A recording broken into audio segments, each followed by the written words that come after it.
কিছু সময় বৃদ্ধি হতে পারে, কিন্তু এটা দেরি হবে না, খুব বেশি দেরি হবে না।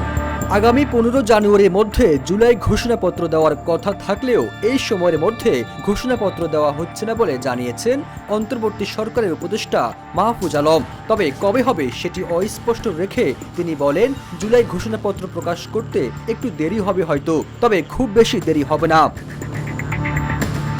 উপদেষ্টা বলেন, শিক্ষার্থীদের দাবি 15 জানুয়ারি ছিল, কিন্তু সরকারকে সব পক্ষের সঙ্গে কথা বলতে হবে।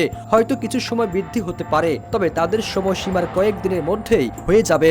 মাহফুজ আলম বলেন, ঘোষণাপত্র ইস্যুতে সব দলের সঙ্গে অফিসিয়ালি আলোচনা শুরু করবে সরকার, তবে এতে ফ্যাসিবাদ বিরোধী সবার অবদান স্বীকার করা হবে।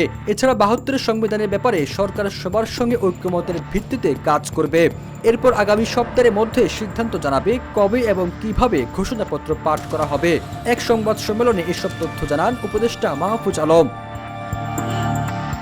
তিনি আরো বলেন, ঘোষণাপত্রে শুধুমাত্র পলিটিক্যাল দলই নয়, গণ অভ্যুত্থানের সঙ্গে সংশ্লিষ্ট সব পক্ষের সঙ্গে আলাপ করা হবে। সরকার নিজে কোনো ঘোষণাপত্র দেবে না, এটা শিক্ষার্থী ও সব পক্ষের সঙ্গে আলোচনা করেই দেওয়া হবে। মাহফুজ আলম বলেন, আমরা অনেকের সঙ্গে ইনফরমালি কথা বলেছি, ফরমালি আগামী সপ্তাহ থেকে আলোচনা শুরু করব। ঘোষণাপত্র আমরা কি কারণে চাচ্ছি সে বিষয়ে দলগুলো একমত আছে কিনা, গত 16 বছরে যারাই দলীয়ভাবে নিপীড়নের শিকার হয়েছেন সবার কথাই এখানে থাকবে।